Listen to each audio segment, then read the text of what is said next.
안녕하세요. 박성훈 목사입니다. 어느덧 6월 첫째 날이 왔습니다. 오늘부터는 큐티 본문이 고린도 전서로 시작됩니다. 그래서 6월 한 달간 우리가 함께 고린도 전서 묵상을 나누겠습니다. 오늘 그 첫 번째 시간인데요. 오늘 6월 1일 월요일 고린도 전서 1장 1절에서부터 9절까지를 본문으로 제가 묵상한 하나님은 불러주신 분입니다. 1절, 우리 사도 바울의 고백을 한번 들어볼까요? 1절입니다.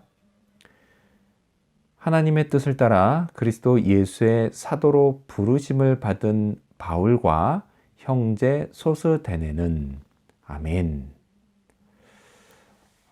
바울은요, 고린도 교회에 편지를 쓰면서 제일 첫 번째로 한 말이 하나님의 뜻을 따라 내가 사도로 부르심을 받았다라는 이야기를 시작합니다. 자, 그런데요, 우리가 이 고린도전서 1장 1절 말씀을 이해할 때 주의해야 할 점이 있습니다. 그게 뭐냐? 그건 바로 바울 같은 이런 사도같이 특별한 직분만 하나님께 부르심을 받는 것은 아니라는 것입니다.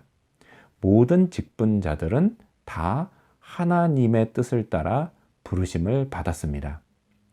사도는 물론이고요. 오늘날의 목사와 장로와 집사도 마찬가지입니다. 자, 그리고요. 딱히 정해진 직분명이 없어도요. 각자의 자리에서 하나님의 일을 위해 쓰임받는 사람들은 다 하나님께 부르심을 받은 것입니다. 따라서 교회 봉사자들도 다 하나님께 부르심을 받은 자들입니다. 자, 이것이요. 바로 부르심과 그리고 직분에 관한 성경적인 이해입니다. 하지만요, 실상 저는 이 진리를 납득하기까지 적지 않은 시간이 걸렸습니다.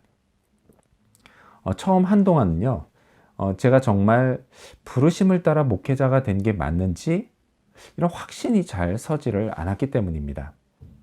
자, 내가 목사가 되고 목회자가 된 것, 전도사가 된 것, 이건 정말 하나님의 부르심의 결과인지 아니면 나 혼자만의 착각인지 헷갈릴 때가 있었습니다. 근데 그럴 때마다 저는요, 하나님께 묻고 또 물었습니다. 그리고 하나님은 제게 부르심에 대한 확신을 계속해서 심어주셨습니다. 자, 그렇다면 오늘 이 본문을 통해서 제가 발견한 인간의 모습, 어떤 게 있을까요? 오늘은 성도가 된 사람들을 볼 수 있습니다. 2절 말씀도 읽겠습니다. 고린도에 있는 하나님의 교회, 곧 그리스도 예수 안에서 거룩하여지고 성도라 부르심을 받은 자들과 또 각처에서 우리의 주, 곧 그들과 우리의 주 되신 예수 그리스도의 이름을 부르는 모든 자들에게 아멘. 아무래도요, 유교 문화권에 있다 보니까 한국교회 또는 한인교회는 여전히 직분을 계급처럼 사용하는 경향이 있습니다. 자, 그런 맥락에서요, 이 성도는 직분이 없는 신도를 가리킬 때 사용되고 있습니다. 자, 집사 밑에 성도라고 할까요? 그런 개념이죠. 자, 하지만요, 이건 하루빨리 없어져야 할 전혀 성경적이지 않은 생각입니다.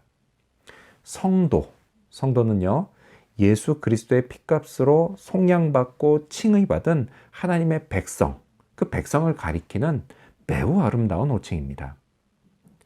그래서요, 성도도 그냥 될 수는 없습니다.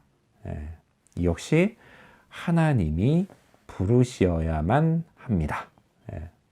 자, 이처럼 부르신 분이 하나님이시기 때문에요, 성도는 매우 가치 있는 존재가 되고, 그리고 이 성도들의 모임인 교회 역시도 매우 가치 있는 공동체가 됩니다. 또한 이 부르심에 근거해 교회는요, 인간의 교회가 아닌 하나님의 교회가 됩니다. 자, 한편요, 성도가 된 사람은 잊지 말아야 할 것이 있습니다. 그건 바로 일평생 하나님의 아들 예수 그리스도를 나의 주인으로 인정하고 그분의 이름을 불러야 한다는 것입니다. 예수님 역시요, 십자가에서 죽으시고 부활하심으로 저를 성도 되게 해주셨기 때문입니다. 자, 그렇다면 오늘 이 본문을 통해 저에게 주신 교훈, 나에게 주신 교훈은 뭘까요? 그건 바로 신실하신 하나님께 감사하자입니다. 8절 말씀을 읽어보겠습니다. 주께서 너희를 우리 주 예수 그리스도의 날에 책망할 것이 없는 자로 끝까지 견고하게 하시리라. 아멘. 성도인 저는요, 예수 그리스도의 날을 손꼽아 기다립니다. 제가 그날을 제 육신의 죽음으로 맞이하게 될지 아니면 예수께서 재림하심으로 맞이하게 될지는 알 수 없습니다. 그렇다 하더라도 어찌됐든 저는 예수 그리스도의 날을 고대하고 있습니다. 왜냐하면 그날은요, 저의 존재가 완성되는 날이기 때문입니다. 물론요, 그렇다고 해서 일찍 죽겠다, 절대로 이런 뜻은 아닙니다. 왜죠? 저를 부르신 하나님께서 저에게 맡기신 이 땅에서 감당해야 될 사명, 그건 역시도 매우 중요하기 때문입니다. 9절 말씀도 같이 읽어보겠습니다. 너희를 불러 그의 아들 예수 그리스도 우리 주와 더불어 교제하게 하시는 하나님은 미쁘시도다. 아멘. 바울은 하나님이 미쁘시다라고 이야기합니다. 미쁘시다라고 하는 것은 약속을 신실하게 지키신다는 뜻입니다. 하나님은 약속을 신실하게 지키신다. 이런 말이 되죠. 하나님은요, 약속하신 대로 제가 예수 그리스도 나의 주님과 교제하며 살아가게 해주십니다. 그리고 그 안에서, 교제 안에서 은혜를 받고 평강을 누리게 해주십니다. 자, 이렇게 하나님은요, 저를 마지막 날까지 인도해 주실 것입니다. 이 어찌 감사하지 않을 수가 있겠습니까?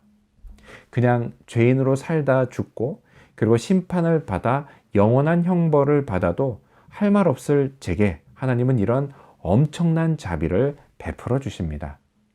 그래서 오늘도요, 신실하신 하나님의 부르심을 따라 받은 사명을 열심히 감당하는 그런 하루가 되기를 소망합니다. 기도하겠습니다. 하나님 감사합니다. 저를 성도로 불러주시고 또 직분도 주시고 하나님 이렇게 이 땅을 하나님 맡겨주신 사명 감당하며 살아가게 하시니 감사합니다. 하나님 정말로 주신 직분은 너무나 귀한 것이고 또 성도가 된 것도 귀한 것이라는 것 잊지 않게 하시어서 예수님 잘 믿고 예수의 이름을 부르며 하나님의 놀라우신 일들 더욱 체험하고 은혜 가운데 살아가게 도와주시옵소서. 그렇게 오늘도 정말 신실하신 하나님께 감사하고 하나님이 약속해 주신 것, 내 인생에서 이루어 주신 것을 고대하며 마지막 날 주님 만나 칭찬받는 그날을 꿈꾸며 오늘도 받은 사명 잘 감당하게 또 열심히 살아가게 해 주시옵소서. 감사드리며 예수님의 이름으로 기도합니다. 아멘.